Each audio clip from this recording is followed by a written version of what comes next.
વૈશાખ મહિનાના સુદ પક્ષની ત્રીજ તિથિએ વિષ્ણુ ભગવાનના છઠ્ઠા અવતાર એટલે કે પરશુરામજીનો જન્મ થયો હતો.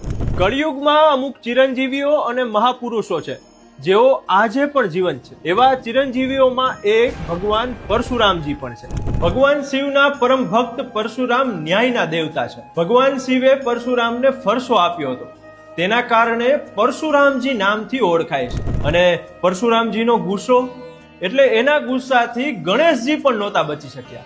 એકવાર એવું કહેવાય છે કે પરમ ભક્ત શિવના એવા પરશુરામજી શિવજીને મળવા કૈલાસ પર્વત સુધી જાય છે અને ત્યાં ગણેશજીએ શિવજીને મળવાની પરવાનગી ના આપી. તેના કારણે ફરસા વડે ગણેશજીનો એક દાંત તોડી નાખ્યો, જેના કારણે આજે આપણે સર્વ ગણેશજીને એકદંત નામથી પણ ઓળખીએ છીએ.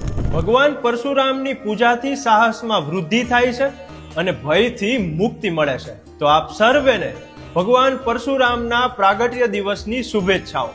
જય પરશુરામ.